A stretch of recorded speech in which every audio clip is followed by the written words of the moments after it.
나라는 1945년에 해방됐지만 역사관은 아직 해방되지 못했다. 한가람 역사문화연구소 이덕일 소장의 말입니다. 왜곡된 노론사관과 친일사관이 해방 이후에도 여전히 주류사학으로 남아있다고 비판했는데요. 오늘 3, 4부에서 광복절 특집으로 이덕일 소장과 만나서 빼앗긴 시대를 돌아보다라는 제목으로 얘기를 나누겠습니다. 잠시 후에 시작하겠습니다.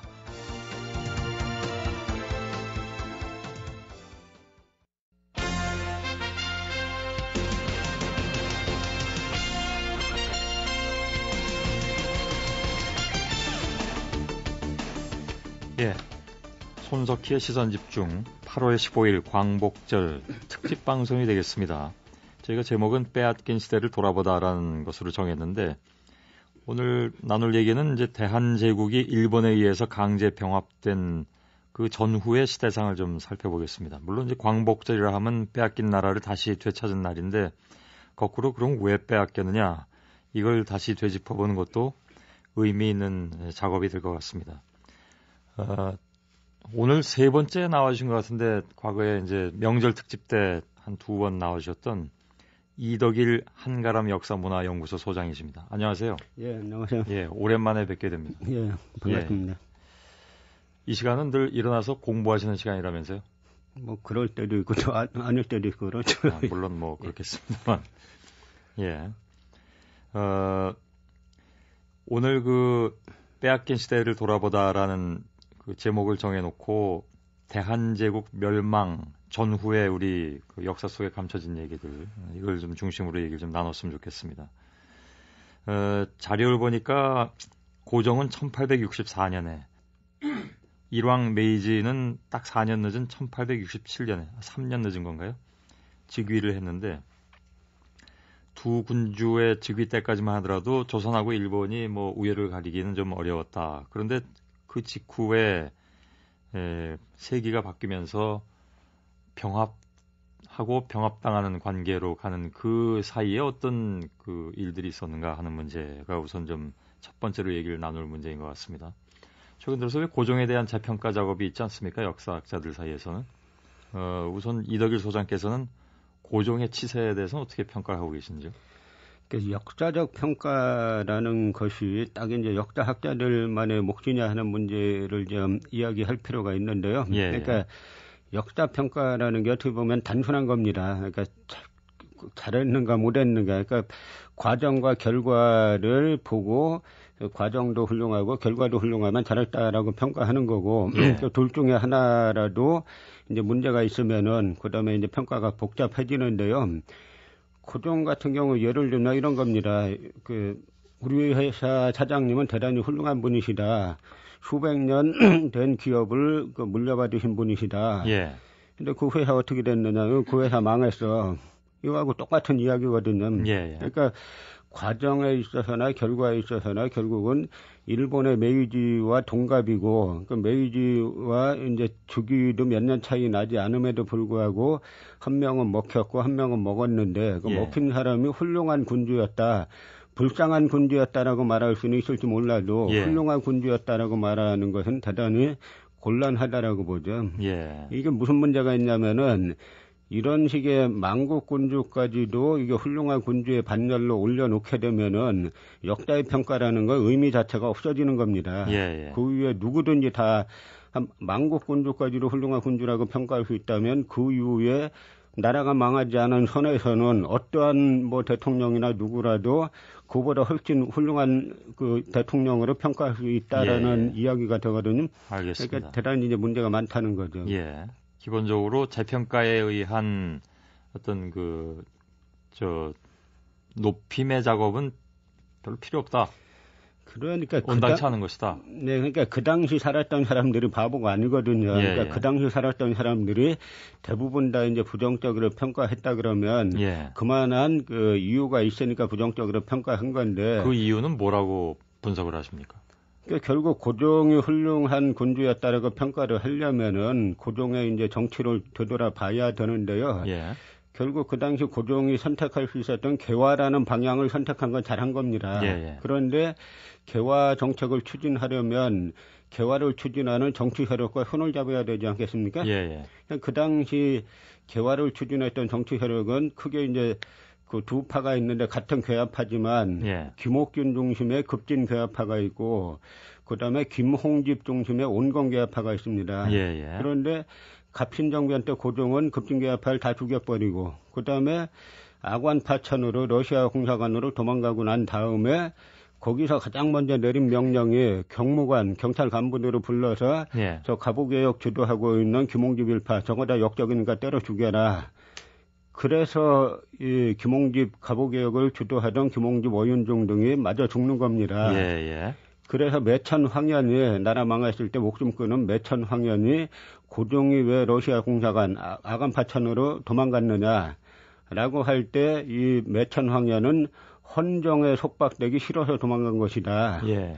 결국은 이제 그 갑오개혁의 최종 목표가 고종이 그 당시에 자기도 살고 나라도 그 살 수 있는 최저 공약수가 뭐냐면 결국은 입헌 군주제로 가는 겁니다. 근데 고종은 아니 내가 왕인데 무슨 입헌이야 헌법이 무슨 소용이 있어. 결국 그래서 급진개화파 죽이고 온건개화파 죽이고 그리고 나중에는 일반 시민사회에서 만민공동회가 있지 않습니까? 예, 예. 이것도 처음에는 자기한테 유리한 줄 알고 끌어들이려고 했다가 이들도 결국 헌법 이야기를 하니까 이제 보부상들 동원해가지고 예. 다 이제 때려 내쫓거든요. 예. 그래서 결국은 개화를 추진한다가 말은 해놓고 개화를 추진하는 정치 세력은 고종이 다 죽인 겁니다. 예. 그러니까 결국 남은 거는 이완용 같은 세력밖에 없는데 예. 이완용은 초기 일본 정보 보고에 의하면은 친일파가 아니에요. 처음에는 친미파였다가 그 다음에는 친러파로 보고됐다가 예. 나중에 친일파가 되는 겁니다. 예. 한마디로 정치 노선이 없는 인물이죠. 그러니까 나중에 이런 인물한테까지도 나라가 망하고 난 다음에도 이완용이 뭐 잔치한다 그러면 나라 뺏기고 난 다음에도 고종이 꼬박꼬박 하사금을 내려요. 예, 예. 근데 이러한 팩트들을 다 무시한 채 그냥 고종이 나라 뺏겼다. 그 불쌍한 군주다라고까지 말할 수 있을지 몰라도 예. 훌륭한 군주다라고 이제 평가를 하면 그거야말로 역사 평가에 대한 일종의 테러라고 볼 수 있는 겁니다. 알겠습니다. 늘 그렇듯이 질문할 기회를 안 주시는군요. 그러나 그 정도 나름 그 당시에 열강들의 어떤 틈바구니에서 외교적 노력을 통해서 나라를 구하려던 그런 노력, 이것이 없었다고 보기는 어렵지 않을까요? 예를 들면 그 헤이그 평화회의에 이준 열사를 파견했다라든가, 이것은 뭐 저희가 학교 다닐 때 많이 배웠던 그런 내용이기도 하고요. 그래서 어떤 강대국들의 평화 의지에 상당 부분 좀 희망을 걸고 그 대한제국의 어떤 그 뜻을 전하기 위해서 이준 열사도 보내고 그랬던 거는 어떻게 평가하십니까? 여기에서 이제 헤이그 평화회의 말을 평화회의라고 붙이니까 이제 마치 이제 세계 평화를 예. 그 뭐 구현하려는 그런 회의 같이 생각들을 하시는데 예. 제가 최근에 이제 근대를 말하다라는 책에서 이제 자세히 썼습니다만 여기서 말하는 평화회의는 뭐냐면 당시 이제 서구 이 소위 말하는 선진국들 자본주의 제국들 사이에서 이 식민지를 둘러싼 군사적 충돌이 자주 일어납니다. 예, 예, 그렇죠. 그러니까 이 군사적 충돌을 하지 말고 우리끼리 평화적으로 회의해서 그 식민지를 나눠 먹자라는 것이 평화회의의 개최 취지입니다. 예. 그리고 평화회의가 두 차례가 있는데 이 두 번째 평화회의, 이 이상설과 이제 이준 열사가 참석했던 이 두 번째 헤이그 평화회의는 바로 1904년에 있었던 러일 전쟁 때문에 발생하게 된 거예요. 예. 그러니까 러일 전쟁에서 일본과 러시아는 격렬한 충돌을 벌였고 그 결과 일본은 이 그 짧은 전쟁에서 일본 군 전사자가 84,000명이나 됩니다. 예. 그리고 일본이 요 러일 전쟁에 쓴 전비가 군사비가 일본 1년 예산의 7배를 썼어요. 예. 그런데 이런 회의에 밀사 몇 명을 보내가지고 물론 그 밀사분들은 아주 훌륭하고 그 애국심이 뭐 투철한 분들이지만 이런 평화회의에 밀사를 보내가지고 뭐 독립을 쟁취하겠다라는 건 처음부터 어느 열강들의 머릿속에도 들어있지 않은 이야기입니다. 예. 그 강대국들의 평화라는 것은 자기들끼리의 평화. 그러니까 다만 그 식민지를 어떻게 나눠 먹느냐 하는 그 방법에 있어서 서로 싸우지 말고 사이좋게 이렇게 나눠 먹자. 네, 회의를 통해서 거칠게 표현하자면 전쟁하지 말고 그냥 회의를 통해서 나눠 먹자라는 것이 예. 그 평화 회의의 목적이죠. 예. 그러면 뭐 실제로 가서 어떤 그 성과를 얻진 못한 거잖아요. 그때도. 그래서 일본은 오히려 그 당시 비밀 문서를 보면은 고종이 그 밀자를 파견할 거다라는 건 알고 있었습니다. 예, 예. 단지 그 대상이 이상설인 줄 모르고 예. 헐버트로 예상을 했는데 그 당시 비밀 문서에 이미 만약에 고종이 밀자를 보내면 이걸 이용해가지고 고종을 퇴위시키자라는 이야기가 예. 평화회의 이전에 이미 비밀 문서에 다 드러나 있는 사실들입니다. 예. 그리고 그 이전에 러일 전쟁 때 이미 그 대한제국의 운명은 상당 부분 좀 결정돼 있었던 것이 아니냐 이렇게 봐야 되겠군요. 그러니까 결국은 고종이 그 국채를 보존하려고 한다면은 예. 보존하려고 했다면은 당시 의병 세력이라든지 이 개화파 세력이라든지 모든 세력들과 그야말로 백척간두의 선 심정으로 이 국정을 운영했어야 되는데 예. 고종은 항상 그때그때 유리하게 보이는 것들만 선택하다가 결국은 그 선택들이 예. 당시에는 유리해 보였지만 뒤에 가면 항상 최악의 선택이었던 것의 말았던. 반복이죠. 예. 그 당시에 그렇다면 이제 뭐 그 고종이야 뭐 국왕이었고 지배층은 어떻게 봐야 될까요? 그러니까 지금 뭐 많이 얘기가 되고 있는 을사오적 그리고 이제 대표적인 매국 친일파로 손꼽히는 이완용, 송병준. 어떤 분은 그렇게 얘기하더군요. 그러니까 이 사람들은 대한제국 멸망에 누가 더 공을 세우는지 경쟁하는 사이처럼 보였다.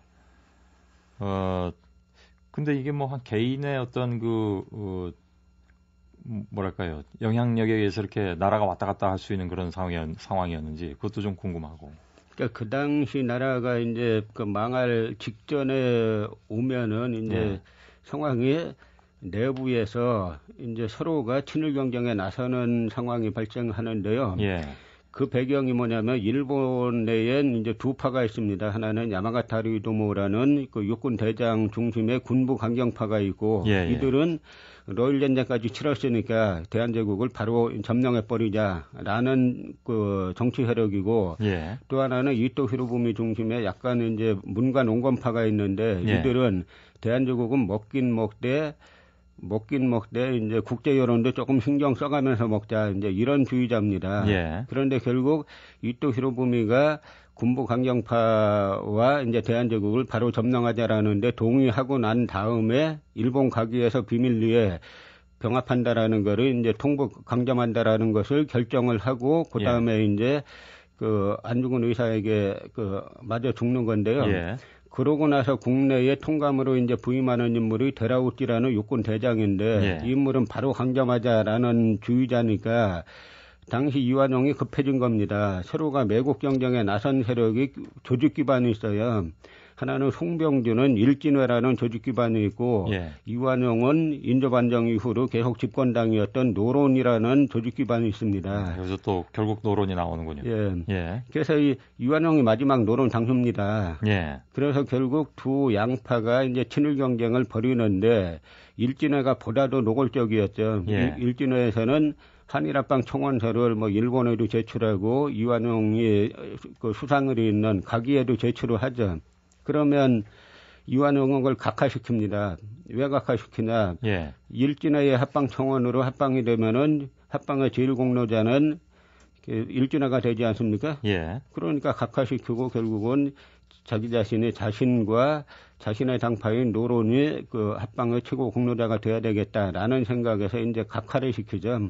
지금 생각하는 것과는 아주 다르게 당시 인조반정 이후에 계속 그 가장 큰 정파였던 노론이란 당파와 일진회가 서로 경쟁하는데 일본의 입장에서 보면 결국은 일진회는 주로 이제 평민들 뭐 이쪽 출신들이 많고 노론이 명가 출신들이 많으니까 일본에서는 결국은 노론과 손잡고 합방을 이제 추진하게 되는 거죠. 흥룡회도 뒤에 있었다면서요, 송병주는? 이건 일본의 낭인 집단이라고 알려져 있는데. 그렇죠. 이 흥룡회는 그 일진회를 배후해서 이제 조종을 하게 되죠. 그래서 이렇게 온갖 일본의 온갖 세력들은 이제 다 들어와 있었는데 그런 상황이군요. 흑룡회에서 편찬한 한일합방 뭐 비사를 보면 이 예. 송병준을 갖다 아주 불세출의 영웅이라고 아주 칭찬을 하죠. 예. 그 기세가 아무튼 대단했다고 들었습니다. 이완용과 송병준의. 특히 헤이그 밀사 사건이 알려지게 되면서 고종은 거의 거의 막을 내리는 그런 상황까지 가는데 그 당시에 그 둘의 기세가 아주 대단했다면서요? 고종에게 일본에 가서 항의를 하든지 일본 왕을 만나서 일본 왕을 만나서 무릎 꿇고 사죄를 하든지 예. 아니면 자결을 하든지 하라고 요구할 정도였으니까. 예, 대놓고. 예. 예. 이준 열사는 헤이그에서 자결했다라는 것이 저희가 학교 다닐 때 배운 내용이었습니다. 그건 맞습니까? 자결하진 않고 원래 지병이 좀 있었는데 예. 그 지병 때문에 그렇게 이제 세상 떠나게 된 것이 당시 이제 대한매일신보에 그런 이제 자결한 것처럼 알려지게 되면서 예. 그렇게 알려졌는데 사실상 그 자결은 안 했어도 사실 이제 화병 같은 게 상당히 병합돼 가지고 세상 떠난 거니까 마찬가지라고 봐요. 예. 근데 하여간 저희가 학교 다닐 때는 훨씬 더 극적인 자결로 배워서 그 이후에 달리 들은 얘기 때문에 조금 당혹스러웠던 그런 기억도 납니다. 그나마 그런 내용이 들어가 있었으면 다행인 거죠. 예. 그렇다면 이완용 내각과 송병준의 일진회, 이른바 매국의 대가로 차지한 것은 무엇이었을까요? 요즘도 얘기되고 있는 땅들, 이런 것들.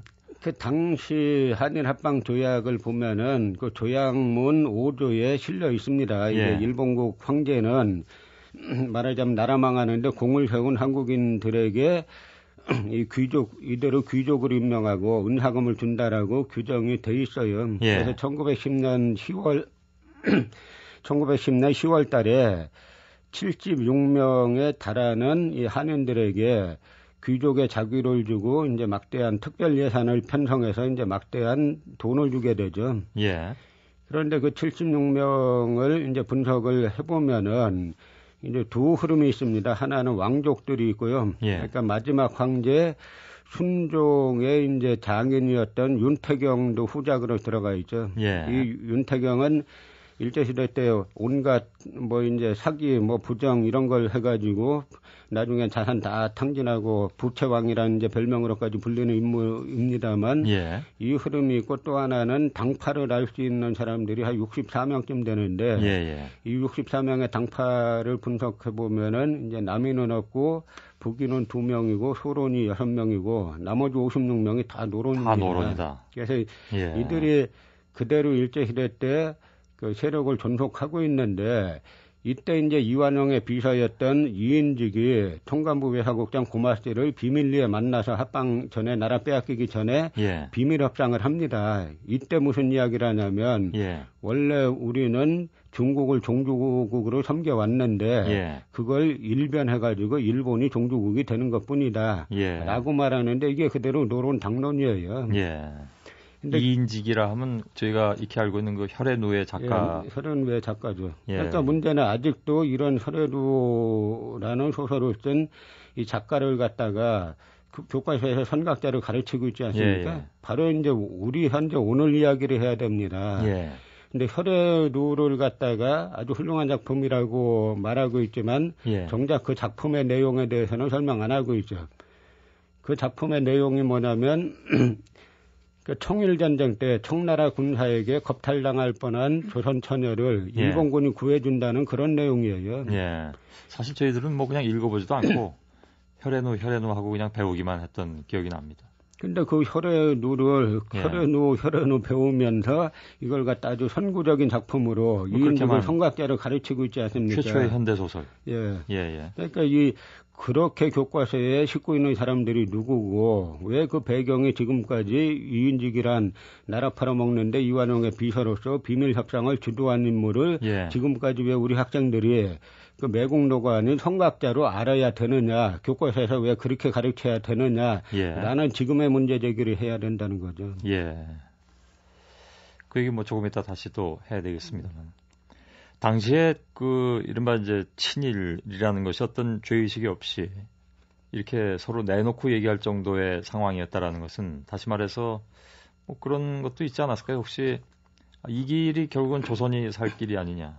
이것이 그 대한제국이 좀 더 부강해질 수 있는 실제로 그런 얘기가 나오지 않습니까? 그러니까 다 유지하는데 그 을사늑약을 맺을 때 다 유지하고 외교권만 일부 좀 잠깐 빌려주는 거다. 그러니까 나중에 나라가 다시 정상을 찾으면 그 외교권도 다시 찾아와가지고 얼마든지 그 독립된 국가로서 갈 수 있는 것이다라는 그런 얘기들이 많이 있었잖아요. 근데 그건 다 이제 나라 팔아먹은 사람들의 이제 사실 말장난이고요. 예, 예. 그 시대 구분을 좀 해야 되는데 이 을사늑약 이전과 이후를 구분해야 됩니다. 예. 을사늑약 이전의 친일파들은 애국자일 수가 있습니다. 예. 특히 이제 김옥균 갑신정변을 주도했던 김옥균 같은 경우는 과거에 장원 급제자에다가 그 노론 출신에다가 그다음에 영의정의 양자로 들어갔던 당시로서는 머리 좋은 엘리트예요. 예, 집안도 예. 좋고. 그래서 김옥균 같은 경우는 그냥 자기 앞에 놓인 길만 가면은 모든 게 보장돼 있던 사람인데 예. 이렇게 가서는 안 되겠다라고 생각해서 목숨 걸고 이제 개혁 쪽에 나서지 않습니까? 예. 이런 인물들은 지금 와서 상당히 이제 저평가돼 있는데 이 재평가할 부분이 이제 많은 인물들입니다. 예. 그런데 을사늑약으로 이미 한 나라의 외교권을 빼앗긴다라는 것은 당시 일본에서는 정한론이라는 게 그 훨씬 전부터 나오는 겁니다. 예. 이 당시 일본은 이미 정한론이 아니라 우리가 광교토대왕 비문을 그것이 다 조선주의 학자들은 광교토대왕 비문이 요나라 황제비인 줄 알았어요. 예. 근데 이것이 그 고구려 광교토대왕 비문이다라는 걸 누가 알게 되냐면 일본군 참모본부 소속의 간첩인 사쿠오중이가 알게 됩니다. 예. 이 1860년대인데요. 이게 무엇을 뜻하냐면 이때 이미 일본은 한반도 대한제국 차지하는 거는 말할 것도 없고 이미 일본 그 만주까지 다 먹겠다라는 계획을 세우고 예. 간첩을 그때 만주에 파견한 겁니다. 예. 근데 일본에서는 이미 그런 계획을 그 대한제국은 말할 것도 없이 일본 그 만주까지 다 먹겠다라는 계획을 일찌감치 가지고 있었는데 예. 우리가 뭐 외교권을 준 다음에 조금 더 우리가 성장하면은 다시 외교권을 돌려받고 독립국이 되겠다. 이거는 완전히 실현 불가능한 그 몽상에 지나지 않는 거죠. 예. 몽상 내지는 호도였을 가능성이 더 크다. 그렇게 봐야 되겠군요. 그렇죠. 예. 광고를 잠깐 들어야 되겠습니다. 듣고 그다음에 이덕일 소장과 얘기 또 마저 나누겠습니다. MBC 라디오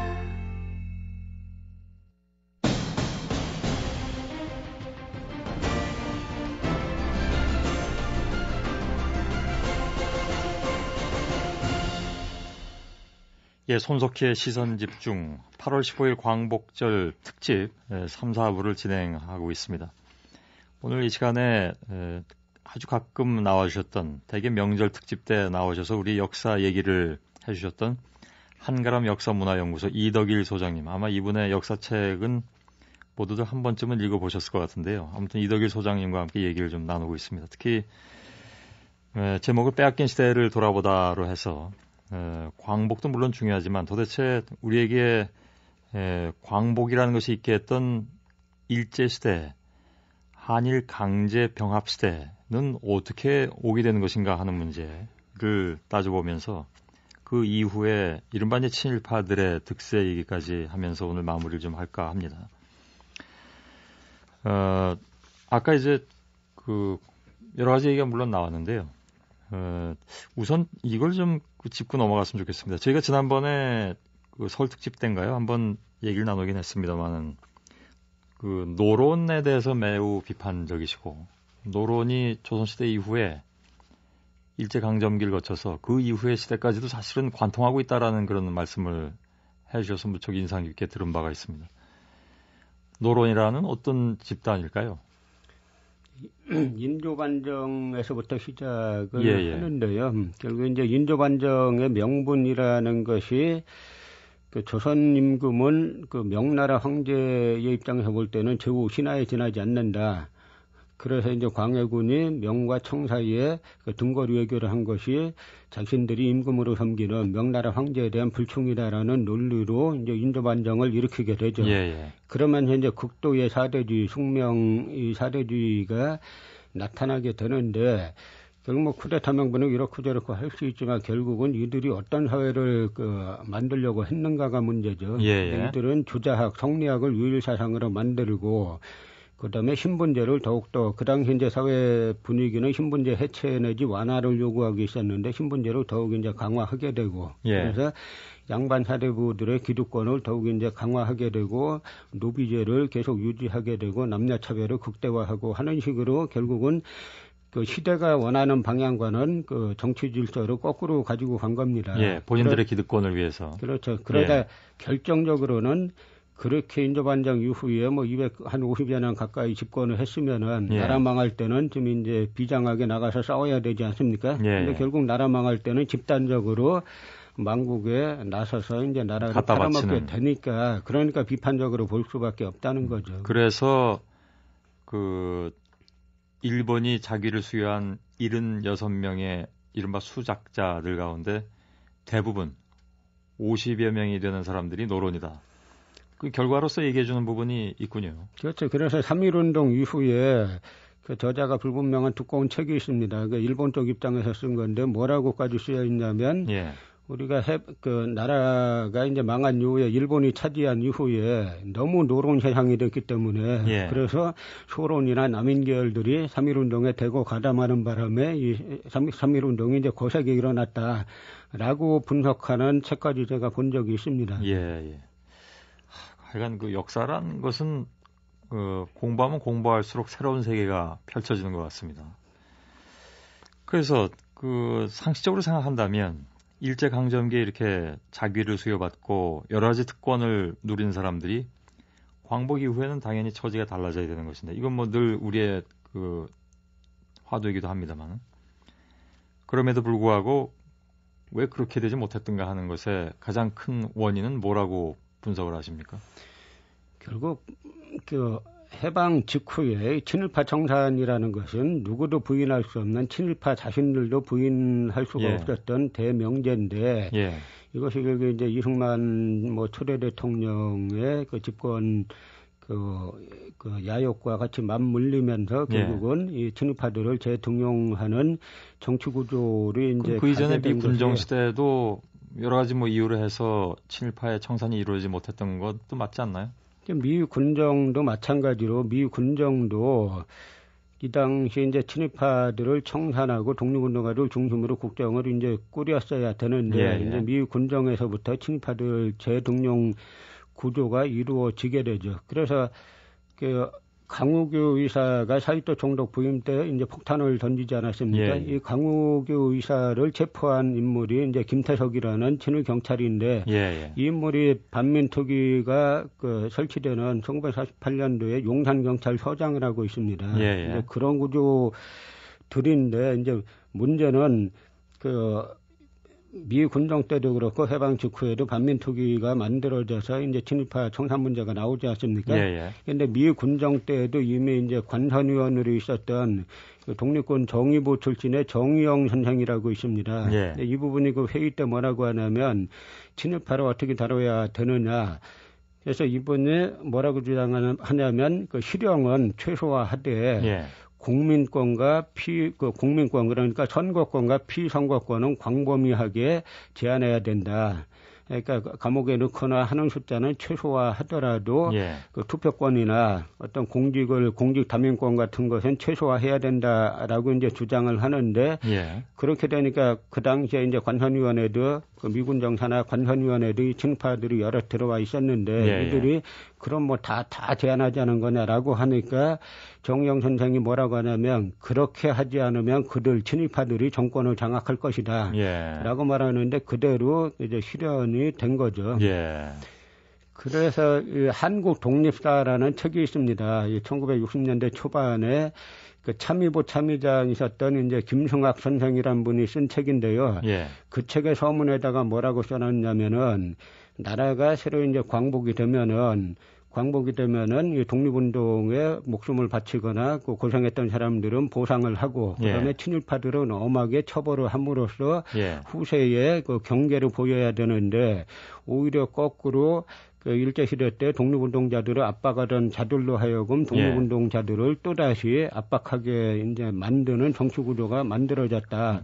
이것이 하여간 그래서 이것이 바로 이제 이 박사, 이승만 박사 치세의 가장 잘못된 것인데 이 박사한테 이승만 그 초대 대통령에게 이분이 김승학 선생이 그 책 서문에서 뭐라고 하냐면 당신이 죽어서 지하에 가서 어떻게 선후배 독립운동가들의 얼굴을 대할까 보냐라고 아주 격렬하게 토로를 하시거든요. 그러니까 이러한 것들이 바로 우리가 그 해방 이후에 오늘은 광복절 아닙니까? 그 광복절 노래를 지금 뭐 아시는 분이 얼마나 계실지 모르겠습니다만 그 위당 정인보 선생이 쓰신 흙 다시 만져보자 바닷물로 춤을 춘다 이렇게 시작되지 않습니까? 근데 이게 거꾸로 그 당시 광복 당시에는 그야말로 흙 다시 만져보고 바닷물이 다시 춤을 추는 그런 이제 감격이 거꾸로 이제 제가 몇 가지 사례 말씀드렸듯이 거꾸로 오히려 그 친일 세력들이 이제 득세를 하면서 그 한국사의 첫 단추가 이제 현대사의 첫 단추가 잘못 꿰어지게 된 거죠. 그렇게 하면서 이제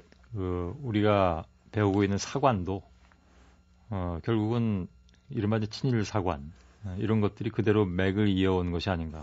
그 조선총독부 자체는 뭐 45년도에 해체가 됐지만 조선총독부에서 한국사 왜곡을 위해서 만들었던 식민사관을 만들고 전파시켰던 조선사 편수에는 해체되지 않고 주요 대학 역사학과 그리고 이제 국사관이라고 하는 지금 뭐 국사편찬위원회의 전신인 국사관이라고 하는 곳으로 옮겨가서 그대로 존속된 결과 아직까지도 국사교과서에 이 식민사관에 관한 식민사관이 상당 부분 관찰되고 있는 구조가 그대로 지금도 남아 있는 겁니다. 그래서 가끔 이 소장님을 모시면 어떤 얘기가 있냐면 주류 사학이 아니어서 주류 사학을 일단 비판하고 보신다라는 얘기도 반응으로 가끔 나오긴 합니다. 어떻게 받아들이십니까? 그 역사는 제가 이야기하는 거는 그래서 저희 연구소에서는 가장 중시하는 게 1차 사료 팩트입니다.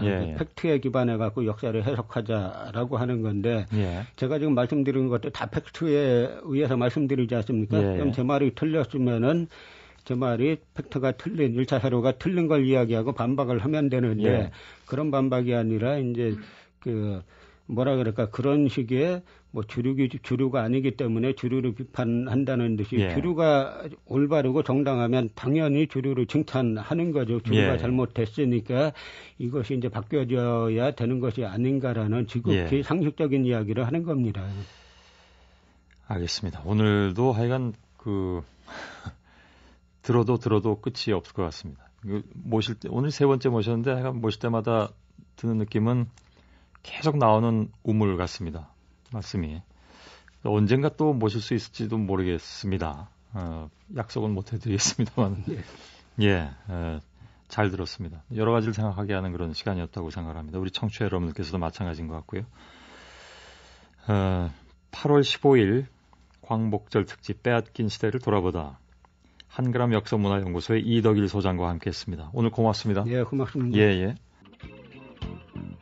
유진 씨 나와주세요. 네, 인천 강화 교동에는 1시간 만에 80mm 가까운 많은 비가 쏟아졌습니다. 중부지방은 종일 강한 비의 가능성이 있고 오후부터는 남부지방도 비가 시작돼서 내일까지 전국적으로 많은 비가 쏟아지겠습니다. 날씨였습니다. 비 피해 조심하시고요. 내일 아침에 다시 찾아뵙겠습니다. 지금까지 손석희의 시선집중이었습니다. 고맙습니다.